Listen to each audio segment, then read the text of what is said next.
My dear friends, welcome to everyone to my channel. I hope you are at the best from your health and spirit.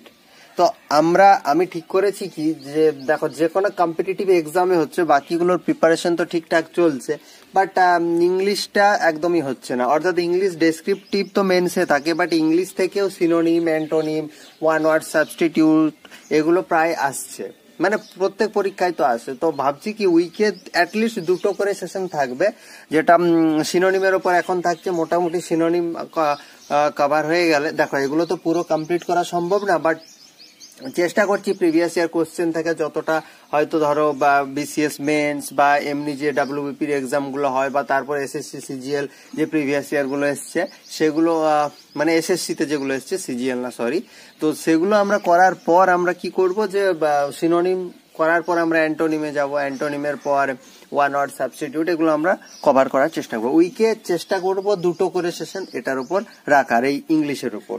তো ঠিক আছে, এখন আগে আমরা সিনোনিমটা start করেছি, আমরা সিনোনিমটা ভালো করে শেষ করব। তো দেখো ফার্স্ট যে প্রথম কথা বলি, সিনোনিম মানে একদম এক্সাক্ট যে ওটাই হবে সেটা না। চারটে অপশন আছে এখানে, যেমন আছে ধরো এমার্জ, এবার চারটে অপশন আছে অ্যারাইজ, এলোফ, অ্যাটাক, অ্যারেস্ট। একদম সিমিলার মিনিং সব সময় তোমাকে নাও হতে পারে, যে এটা বলা মানে ওটাও বলা হবে, এটা কাঁদা মানে ওটাও কাঁদা হবে, এটা হাসা মানে ওটার মিনিংও হাসা হবে, সেটা না। হাসার মানে অনেক সময় খুশিও হতে পারে। প্রক্সিমেট যেটার হওয়ার চান্স বেশি সেটা তোমাকে টিক করতে হবে। তাহলে প্রথম আমি বোঝাচ্ছি। প্রথম ওয়ার্ডটা দেখো আছে এমার্জ। এমার্জ মানে কি, আমরা এমার্জ শব্দটা আমরা দেখবে যখন ভলক্যানো, আগ্নেয়গিরি থেকে যখন ইভাপোরেশন হয়, ঠিক আছে, ভলক্যানো থেকে যখন ইভাপোরেশন হয়, অর্থাৎ আগ্নেয়গিরি থেকে যখন অগ্নুৎপাত হয়, তখন আমরা এই কথাটা পেয়ে থাকি এমার্জ। ঠিক আছে, তাহলে এমার্জ মানে কি? এমার্জ মানে হচ্ছে নির্গত হওয়া। এমার্জ মানে হচ্ছে কি? এমার্জ মানে হচ্ছে নির্গত হওয়া।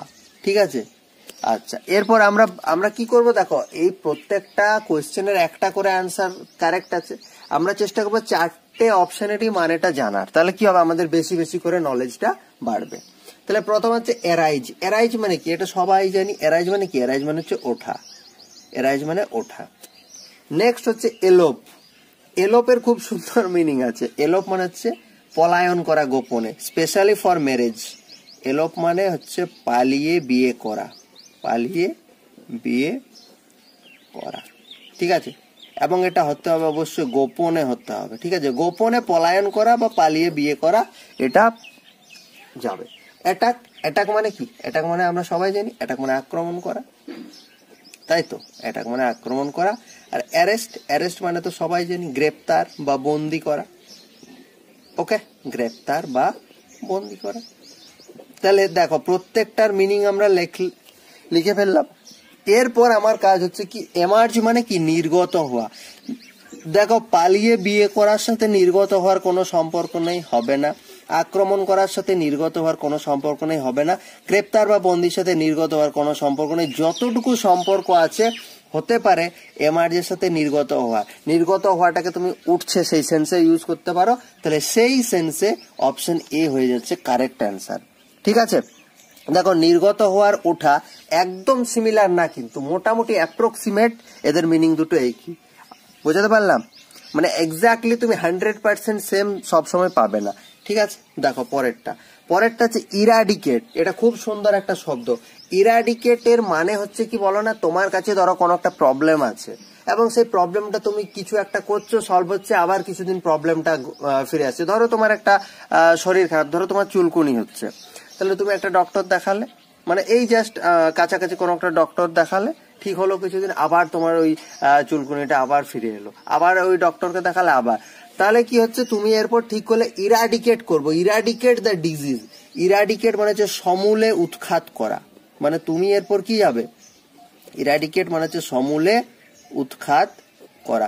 তুমি এরপর বলবে না আমি কোনো ভালো ডক্টরকে দেখাবো, টু ইরাডিকেট দ্য ডিজিজ, মানে এটা যেন আর না হয় সেজন্য তুমি ভালো ডক্টরকে দেখাবে। তাহলে দেখো ক্রিয়েট। ক্রিয়েট মানে তো আমরা সবাই জানি বাবু, ক্রিয়েট মানে হচ্ছে তৈরি করা। তৈরি করা বা সৃষ্টি করা, ঠিক কিনা?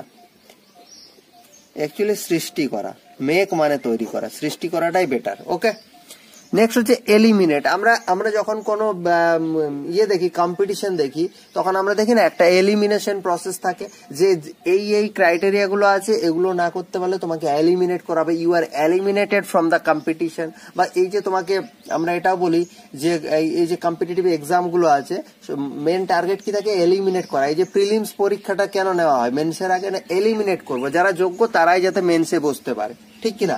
তাহলে এলিমিনেট করা মানে আমি বলতে পারি কি, বাছাই করা। ঠিক আছে, আমি ঠিক লোকগুলোকে আগে বাছাই করে তাদেরকে মেন্সের জন্য রেডি করব। প্রোটেক্ট মানে কি? প্রোটেক্ট মানে আমরা জানি রক্ষা করা বা সংরক্ষণ করাও বলতে পারো। আর এস্টাবলিশড মানে তো জানি প্রতিষ্ঠা করা। প্রতিষ্ঠা করা, যেটার ফ্রেজাল ভার্ব আমার মনে আছে তাই বলে দিচ্ছি, সেট আপ। এরপর তুমি ভালো করে দেখো, ইরাডিকেট মানে হচ্ছে সমূলে উৎখাত করা। তাহলে ইরাডিকেট, তার থেকে তৈরি করার তো কোনো সম্পর্ক হতে পারে না। বাছাই করা একটা হতে পারে, আমি রাখছি, I am not sure. Protect রক্ষা করা, উৎখাত করার সাথে রক্ষা করা উল্টো হয়ে যাচ্ছে। এস্টাবলিশ প্রতিষ্ঠা করা আর উৎখাত করা এটা উল্টো হয়ে যাচ্ছে। তাহলে যতটুকু কাছাকাছি মিনিং আসছে সেটা হচ্ছে এলিমিনেট। আমি সমূলে উৎখাত করব, আর এটা হচ্ছে এলিমিনেট করব মানে বাছাই করব। মানে দুটোতেই আমি বুঝতে পারছি যে কিছু জনকে বাদ দিতে বলছে। তাহলে এই সেন্সে আমি এলিমিনেট এখানে কারেক্ট অ্যান্সার বললাম। ঠিক আছে, নেক্সট 3 নাম্বার ওয়ার্ড যদি তুমি চলে যাও তাহলে দেখবে কি, সারেপ্টিটিউয়াস।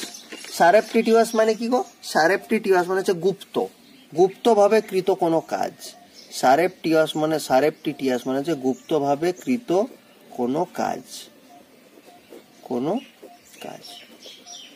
হি ড্রিঙ্কস অ্যাট হোম সারেপ্টিটিউয়াসলি, ও বাড়িতে মদ্যপান করে গোপনে, গুপ্তভাবে করে। ঠিক আছে, তাহলে চলো দেখা যাক কোন মিনিং গুলো হচ্ছে। প্রথম অপশন আছে ওভার্ট। ওভার্ট মানে হচ্ছে যেটা প্রকাশ্য, এটা জাস্ট ওর উল্টো হয়ে গেল, প্রকাশ্য।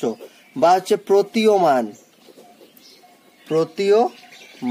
বা তুমি এটাকে প্রত্যক্ষ বলতে পারো, ডাইরেক্ট, পরোক্ষর কোনো সম্পর্ক নেই। ওভার্ট মানে হচ্ছে একদম সোজা সাপটা, ডাইরেক্ট। তাহলে এর উল্টো হয়ে গেল, সারেপ্টিটিউয়াসের উল্টো হয়ে গেল। নেক্সট হচ্ছে যেটা ফোর্থ রাইট মানে হচ্ছে অবিচল। অবিচল মানে দ্বিধাহীন বলতে পারো, কোন রকম মানে বলে না, আমরা কি বলি একটা, যে ইরিটেট না, ওটাকে কি বলে? তুমি ব্যাপারটা তো ভেবাচোকা খাচ্ছ কেন, দ্বিধা করছো কেন? ঠিক আছে, যাই হোক, আমার এখন মনে পড়ছে না। তো ফর্টরাইট মানে হচ্ছে অবিচল ভাবে, দ্বিধাহীন ভাবে, একদম যা মনে আসবে তাই বলে দেবে। নেক্সট হচ্ছে অমনি প্রেজেন্ট। এই অমনি মানে কি? অমনি মানে সর্বত্র। ঠিক আছে, তাহলে অমনি প্রেজেন্ট মানে হচ্ছে সর্বত্র বিরাজমান, অমনি প্রেজেন্ট। ক্ল্যান্ডেস্টাইন, এই ক্ল্যান্ডেস্টাইনের মানে হচ্ছে কি? ক্ল্যান্ডেস্টাইনের মানে হচ্ছে গোপন বা লোকানো। তাহলে দেখো, আমরা যেটা চাইছি এটা মোটামুটি কাছাকাছি মিনিং চলে এসছে। গুপ্তভাবে কৃত কোনো কাজের সাথে গোপনের একটা সম্পর্ক আছে, so clandestine will be the correct answer. ঠিক আছে, বুঝতে পারলাম। নেক্সট দেখো, ভিন্ডিকটিভ এর মানে হচ্ছে কি? ভিন্ডিকটিভের মানে হচ্ছে, ধরো তোমার কারো প্রতি রাগ আছে, তো সে কোনো একটা কাজ করছে, তুমি জাস্ট ওর থেকে রিভেঞ্জ নেওয়ার জন্য তুমি আনরিজন কিছু একটা কারণ দেখাচ্ছ। আনরিজন মানে যেটার কোনো যুক্তি নেই, যে এমন একটা কারণ দেখাচ্ছ। ধরো ও একটা কিছু কাজ করতে চাইছে, তুমি বাধা দিচ্ছ, এবং এই বলে বাধা দিচ্ছ যেটার সাথে ওর কাজটার কোনো সম্পর্ক নেই, তুমি কোনো যুক্তি দেখাতে পারছো না, শুধুমাত্র ওর সাথে রিভেঞ্জ নেওয়ার জন্য, ওর সাথে তুমি প্রতিশোধ নেওয়ার জন্য তুমি ওকে বাধা দিচ্ছ। তাহলে এটাকে তুমি বলতে পারো প্রতিহিংসা পরায়ণ। এটা হচ্ছে ভিন্ডিকটিভ। ফার্স্ট অপশন যদি আমরা দেখি, কনভিন্সিং আমরা বলি না, কনভিন্স করা মানে কি? মানে আমি যেটা বলছি, ধরো ও প্রথমে কোনো একটা ব্যাপারে রাজি জাস্ট হচ্ছিল না, আমি গেলাম, ওকে ভালো করে বোঝালাম, কনভিন্স করা সেটাকে বলে। মানে কি? বিশ্বাস জন্মানো, ঠিক কিনা? মানে হচ্ছে বিশ্বাস জন্মানো। কনভিন্সিং মানে হচ্ছে তুমি প্রত্যয় মানে বিশ্বাস, প্রত্যয়জনক বা প্রত্যয়মূলক বলতে পারো। ব্যাপারটা কনভিন্সিং মানে ব্যাপারটা বিশ্বাস করার মতো। ম্যালিসিয়াস, নেক্সট যেটা আছে ম্যালিসিয়াস মানে ওই ভিন্ডিকটিভের মতোই বিদ্বেষ পরায়ণ। ঠিক আছে, ম্যালিসিয়াস মানে হচ্ছে বিদ্বেষ পরায়ণ। ইনসাল্টিং, ইনসাল্ট করা সবাই শুনেছি আমরা, ইনসাল্টিং মানে তাহলে কি হবে, অপমানজনক হবে। নেক্সট হচ্ছে এম্বারেসিং, এম্বারেসিং বলে না ডোন্ট এম্বারেস মি ইয়া, দেখবে এম্বারেস মানে করা কি, এম্বারেস মানে হচ্ছে হতবুদ্ধি, এম্বারেসিং আছে হতবুদ্ধি কর, কিং কর্তব্য বিমূঢ়, মানে তোমার নিয়ে ধরো কোনো স্টেজে আছে বা তুমি কারো বাড়িতে গেছো, তোমার নিয়ে এত প্রশংসা করছে that you can feel embarrassed. Okay, এর সাথে আরেকটা মানে গোলাবে না, এটা হচ্ছে দেখো BARRASS, ওখানে কিন্তু পাবে এমব্রেস, EMBRACE, এটার মানে হচ্ছে আলিঙ্গন করা। ঠিক আছে, আলিঙ্গন করা। তাহলে ব্যাপারটা কেমন, তুমি কারো বাড়িতে গেলে ও তোমাকে এমব্রেস করলো, এই এমব্রেস হলে আলিঙ্গন করলো, আপ্যায়ন করলো, বাট এই এমব্রেস করা মানে কিন্তু হচ্ছে একটু অন্য নেগেটিভ সেন্সের ব্যাপার স্যাপার। ওকে, তাহলে এটা খেয়াল রাখবে, এমব্রেস আর এটা হচ্ছে এম্বারেস। ওকে, নেক্সট হচ্ছে অ্যাসেন্ট। দেখো অ্যাসেন্টের মানে কিন্তু আমাকে বলার কোনো দরকার নেই, আমরা পলিটিতে যখন পড়াশোনা করি, পলিটিতে আমরা দেখেছি যে কোনো একটা অ্যাক্ট, কোনো একটা বিল, কোনো একটা বিল প্রথমে লোকসভা বা রাজ্যসভাতে দুটো সভাতে পাস হলো, তারপর অ্যাক্টে পরিণত হতে গেলে সেটা কিন্তু রাষ্ট্রপতির এসেন্ট পেতে হবে। তাহলে এসেন্ট মানে হয় কি, এসেন্ট মানে হচ্ছে সম্মতি, রাষ্ট্রপতি যদি সেটাতে সাইন করেন, সিলমোহর দেন, তবেই সেটা অ্যাক্টে পরিণত হবে। তাহলে অ্যাসেন্ট মানে সম্মতি।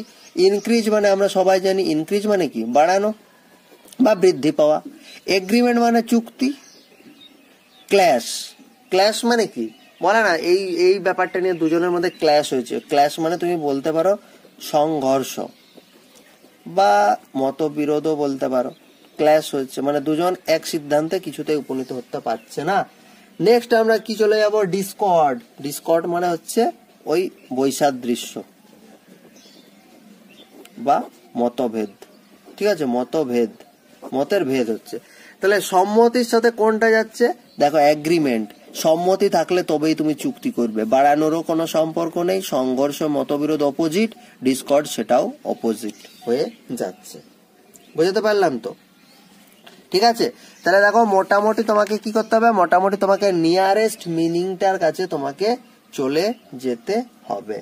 ঠিক আছে, নেক্সট দেখো কি আছে, ডিসডেন মানে কি, ডিসডেন মানে হচ্ছে অবজ্ঞা করা, অবজ্ঞা করা।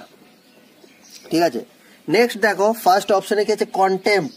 কন্টেম্পট হচ্ছে, আমি কালকেই রিসেন্টলি আমি ওই যে ইলেকটোরাল বন্ড নিয়ে সুপ্রিম কোর্ট এবং SBI এর মধ্যে যে ইস্যু চলছে, তো কালকে লাইভ দেখছিলাম ওই ইয়েটা, সুপ্রিম কোর্টের যে ব্যাপারটা, ওই যে আই থিঙ্ক হর্স সালভে, যে SBI এর যে উকিলটা হর্স সালভে, তো সুপ্রিম কোর্ট তাকে এরমই বলেছে শুনলাম যে কন্টেম্পট, কন্টেম্পট ওই যদি ওই তাদের দেওয়া ডেটের মধ্যে যদি না দিতে পারে, তাহলে ওই কি দুটো কন্টেম্পট হয় না, একটা হচ্ছে ক্রিমিনাল কন্টেম্পট আর একটা হচ্ছে সিভিল কন্টেম্পট, সেই বেসিসে সুপ্রিম কোর্ট স্টেপ নেবে SBI এর এগেনস্টে। সো কন্টেম্পট মানে কি, কন্টেম্পট মানে হচ্ছে অবজ্ঞা বা উপেক্ষা, মানে কোর্টের রায়কে যদি গুরুত্ব না দেওয়া হয়, অবজ্ঞা করা হয় বা উপেক্ষা করা হয়, তাহলে অ্যাকশন নেবে কোর্ট। ঠিক আছে, তাহলে কন্টেম্পট মানে দেখো আমরা পেয়ে গেলাম। Next average. অ্যাভারাইজ মানে কি, অ্যাভারাইজ মানে হচ্ছে এক্সট্রিম গ্রিড ফর ওয়েলথ, মানে তুমি এগুলোকে কি বলতে পারো, অর্থ পিপাসু বলতে পারো, অর্থ পিপাসু বলতে পারো, মানে এক্সট্রিম গ্রিড ফর ওয়েলথ, যে কোনো করে হোক ওর মানে টাকার প্রতি খুব লোভ। নেক্সট হচ্ছে রেভারেন্স। রেভারেন্স মানে খুব ভালো জিনিস এটা, রেভারেন্স মানে হচ্ছে নিষ্ঠা। ঠিক আছে, কোনো একটা কাজের প্রতি ওর নিষ্ঠা, সেটাকে বলা হচ্ছে রেভারেন্স। আর বেনেভোলেন্স, বেনেভোলেন্স মানে কি, দানশীলতা বা দয়াশীলতা, তুমি যেটা বলতে পারো, দানশীলতা বা দয়াশীলতা বা পরোপকার। বেনেভোলেন্ট যেরকম আমরা বলি, বেনেভোলেন্ট আমরা কি বলি, পরোপকারী, তাহলে বেনেভোলেন্স থেকেই বেনেভোলেন্ট কথাটা এসছে। সো ডিসডেন অবজ্ঞা, কন্টেম্পট হয়ে গেল সঠিক উত্তর। ঠিক আছে, তাহলে আশা করছি বোঝাতে পারলাম। আজকে আমরা 6খানা কোয়েশ্চেন আলোচনা করলাম, বাট অ্যাকচুয়ালি আমরা 6 × 4 24 খানা ওয়ার্ডের মানে জানলাম। এভাবে প্রত্যেক উইকে দুটো করে সেশনে আমরা আলোচনা করব এবং এগুলো বারবার প্র্যাকটিস করব। দেখো এগুলো এই প্রশান্ত মহাসাগরের ঠিক যেরকম কোনো দূর দূরান্ত কোনো তুমি সীমানা দেখতে পাবে না, ঠিক এরকমই ইংলিশ সিনোনিম, এন্টোনিম এগুলোর কোনো শেষ নাই, সুতরাং প্র্যাকটিস করে যেতে হবে। ঠিক আছে, সো থ্যাংক ইউ, দেখা হচ্ছে আবার পরের সেশনে।